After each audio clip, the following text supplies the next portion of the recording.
Hello everyone, स्वागत है आप सभी का आज के इस नए वीडियो लेक्चर में।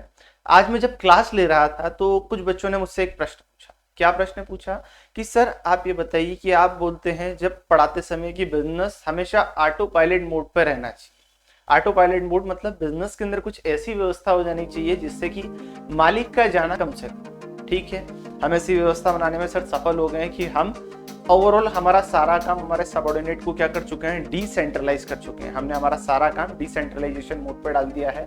अब सर हम फ्री हो गए, हम क्या करें? अगर हम बिजनेस पे ध्यान नहीं देंगे तो अब हमारे पास क्या काम बचे हैं, हम क्या करेंगे?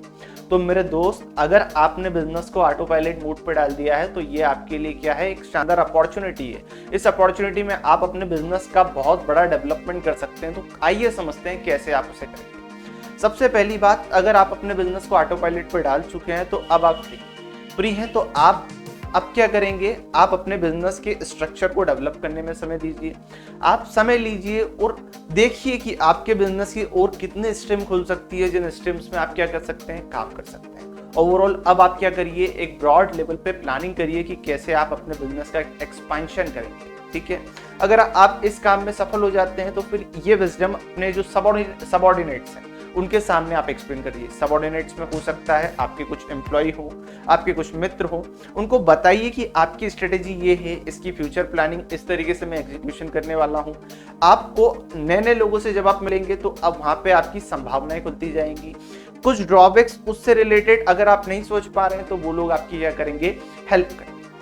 उसके बाद आपको क्या करना है, अगर बिजनेस ऑटो पायलट पे चले गया तो आपको बिजनेस को परमानेंटली नहीं छोड़ देना है, आपको बिजनेस के अंदर प्रोसेस डेवलप करनी है। अभी फिलहाल मैं एक ऑर्गेनाइजेशन के साथ काम कर रहा हूँ, वहां पे क्या कर रखा है, जो भी वहां के ऑनर है उन्होंने आते हैं, ठीक है, बैठते हैं, पर उनका ओवरऑल काम अगर वो ना आए तो भी वो चलता रहता है, क्योंकि उन्होंने एक प्रोसेस डेवलप कर रखी है कैसे बिजनेस चालू होगा, उसके अंदर जो एक्टिविटी है, एक्टिविटी किस तरीके से मैनेज करी जाएगी, कौन व्यक्ति क्या काम करेगा। मतलब ओवरऑल उन्होंने डे टू टाइम अपनी एक प्रोसीजर को डेवलप कर लिया है जिससे कि बिजनेस के अंदर किसी प्रकार की उन्हें परेशानी ना आए। साथ ही साथ आपको एक क्या करना है, ऑब्जर्वेशन का काम भी करते रहना अपने बिजनेस में। ऑब्जर्वेशन मीन सर क्या हुआ, जैसे कि आप क्या करिए, थोड़े वीकली देख लीजिए, वीकली या फिर महीने 10-15 दिन के अंदर बिजनेस के डिफरेंट डिफरेंट जो डिपार्टमेंट है उनसे कांटेक्ट करिए, उनके टारगेट देखिए, टारगेट पूरे हो रहे हैं या नहीं। मतलब आप परचेज डिपार्टमेंट में देखिए, परचेज डिपार्टमेंट का काम किस तरीके से है, मार्केटिंग डिपार्टमेंट अपना काम कर रहा है या नहीं कर रहा है, सेल्स डिपार्टमेंट की क्या गतिविधियां अभी चल रही है, ओवरऑल प्रोडक्शन किस तरीके से हो रहा है, हमारा पर यूनिट कॉस्ट कम हो रहा है कि नहीं हो रहा है, हमारा प्रॉपर यूटिलाइजेशन ऑफ रिसोर्सेस हो रहा है नहीं हो रहा है।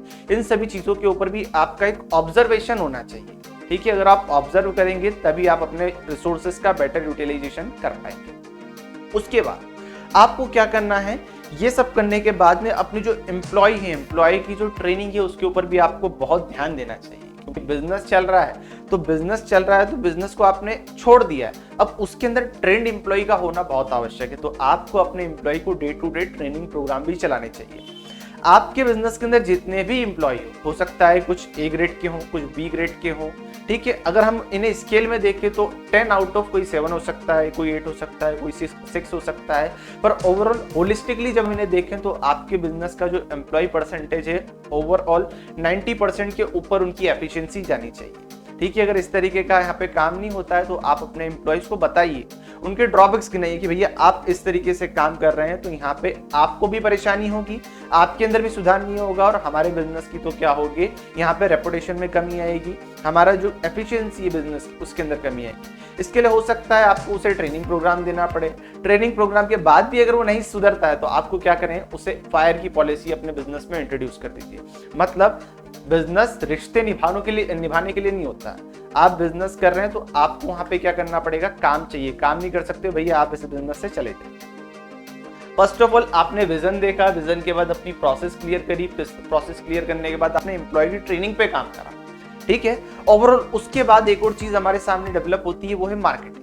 आपका जो प्रोडक्ट है उसको आपको रीच को बढ़ाना है। अगर आप यहाँ पे लोकल लेवल पे काम कर रहे हैं तो आप रीजनल लेवल पे बढ़ाइए उसे, आप इंटर स्टेट कर सकते हैं, आप नेशनल लेवल पे काम कर सकते हैं, आप यहाँ पे इंटरनेशनल लेवल पे क्या कर सकते हैं, अपने प्रोडक्ट को सेल कर सकते हैं। तो उसके लिए जरूरी है कि आपकी मार्केटिंग तगड़ी होनी चाहिए, आपकी जो ब्रांडिंग है, लेबलिंग है और डिस्ट्रीब्यूशन प्रोसीजर है उसको आपको सुधारना पड़ेगा। इसके लिए जरूरी क्या है कि सबसे पहले आपकी नेटवर्किंग बहुत अच्छी होनी चाहिए, मतलब आपका अपने कस्टमर के साथ में एक अच्छा रिलेशन, एक हेल्दी बॉन्डिंग होनी चाहिए, जिससे कि कस्टमर ही खुद क्या करे, आपके प्रोडक्ट की मार्केटिंग करे। तो यहाँ पे मार्केटिंग के लिए और भी तरीके होते हैं, जैसे कि आप क्या कर रहे हैं, मार्केटिंग में नेटवर्क बिल्डिंग कर रहे हैं, लोगों से मिल रहे हैं, और साथ ही साथ आप क्या करिए, अपने बिजनेस के जैसे जो बिजनेस है उन बिजनेस का एनालिसिस करिए।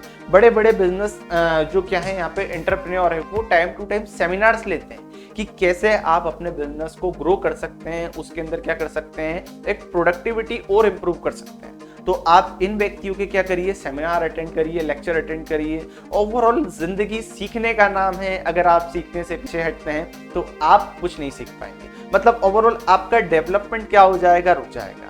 तो इसलिए मैं बोलता हूं भैया, अगर आप बिजनेस के अंदर आगे बढ़ना चाहते हैं तो ऑटो पायलट मोड चालू करना ही पड़ेगा। और ऑटो पायलट कर दिया है तो इसका मतलब ये नहीं कि बिजनेस से पूरे कट ऑफ हो जाओ, नहीं। सबसे पहले आपको एक ब्रॉडर एस्पेक्ट सोचना है, उसके लिए प्लान बनाना है, प्लान को शेयर करना है। शेयर करने के बाद आपको यहाँ पे एम्प्लॉय की ट्रेनिंग प्रोग्राम पे ध्यान देना है। ट्रेनिंग के बाद में आप मार्केटिंग देखिए अपने बिजनेस की। मार्केटिंग के बाद में आप उसका क्या करिए, नेटवर्किंग बढ़ाइए, अपने लोगों से कॉन्टेक्ट बढ़ाइए। और एट द एंड यहाँ पर फिर आपके सामने नए नए बिजनेस ऑप्शंस खुलते जाएंगे। देख सकते हैं आप अडानी को, देख सकते हैं आप अंबानी को, इनकी सफलता का यही राज है। पहले एक बिजनेस चालू करा, उससे धन अर्जित करा, वहीं पे यहाँ पे करते गए, ऑटोमेशन करते गए, प्रोसीजर डेवलप करते गए, और आज यहाँ पर विश्व में बड़े बड़े बिजनेसमैन बनकर बैठे। ठीक है, तो ये एक छोटा सा मेरी तरफ से सजेशन था। कैसा लगा आपको, अच्छा लगता है तो आप कमेंट करके बताइएगा। मुझसे भी अगर इस वीडियो में कुछ ड्रॉबैक्स रह गए हैं तो आप बताने के लिए यहाँ पर क्या है, पूर्णतः स्वतंत्र है। मिलते हैं किसी नए वीडियो लेक्चर में, तब तक के लिए धन्यवाद। जय हिंद, जय भारत।